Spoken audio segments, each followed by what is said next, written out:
Los Angeles is a city with the richest of the rich, the poorest of the poor, and a middle class that's rapidly vanishing. We've shown you how posh areas like Beverly Hills are, and we've also shown you the massive homeless encampments at Skid Row, MacArthur Park, and elsewhere throughout the city. There are even homeless tents in Beverly Hills these days. But the homeless don't just live in tents. As you drive around Los Angeles, it's becoming increasingly common to see old, broken down RVs parked throughout the city. It's currently estimated that 16,500 people in the city of LA live in cars, vans, and RVs. Most of these are the working homeless that can't afford the cost of rent in Los Angeles, and their numbers are rapidly growing. The RVs are an eyesore. Most are old, falling apart, and non-operable. Communities are concerned about the human urine and feces leaking from the vehicles. Cleanup operations tow the vehicles away with expired expirations or ones that are leaking sewage, but the problem still grows. It's easy to dismiss those living in the vehicles as lowlifes, but that really isn't the cause of the situation.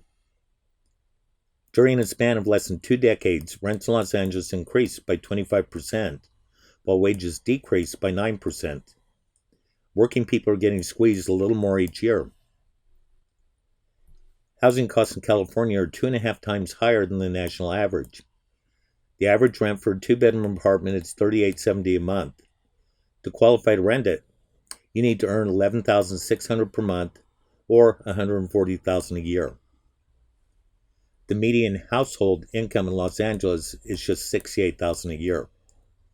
And that leaves a lot of people unable to afford housing. The primary reason housing costs in LA are so high isn't what most people assume. Supply and demand enters in heavily, but overregulation is the bigger culprit. Los Angeles housing stopped being affordable in the mid-1970s, and it was also at that time when California began turning to big government to solve problems. As the regulatory burden has increased, so has the cost of the housing. One developer said you could buy a house in many other parts of the country for what it costs just to cover the various permit fees to build in Los Angeles. This is actually true. These costs are then passed down to the consumer. City governments, environmentalists, building trade groups, and anti-gentrification activists work to block new housing projects for various reasons. As an example, environmentalists using the California Environmental Quality Act as a lever have delayed projects for up to 2.5 years while adding staggering costs to the project. Billions that get spent on government-assisted affordable housing projects only magnify the problem. Many of the projects consume fantastic amounts of money and never get built. The ones that do get built are completed at a higher cost per unit than high-end luxury apartments. And then there's a matter of where's the money going to come from to fund this affordable housing? Well, it's the taxpayer. California has the highest personal income tax in the nation.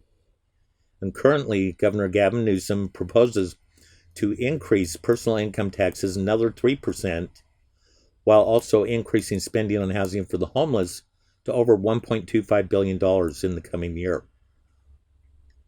California businesses are faced with some of the most oppressive business taxes and costly regulations in the nation. Meanwhile, Governor Newsom has publicly invited the homeless from around the world to come to California, get a fresh start, and live the California dream. Look at the footage that's been playing in this video, or watch our earlier videos on the massive homeless encampments around Los Angeles. Is this the California dream that he's promising? As a sanctuary state, illegal immigrants are also encouraged to migrate to California, where they're protected, receive government-assisted food, housing, and health care. And again, it's compliments of the California taxpayer. Each time this burden is increased, more Californians get pushed over the line and can no longer make ends meet. Our direction isn't working. We can't fix problems by throwing other people's money at them. Laws passed as solutions without having first identified the real cause of the problem only compound the problem. We need to revamp the misguided legislation that's made building affordable housing in California impossible. We also need to address the factors that are causing wages to decline while the cost of living is increasing.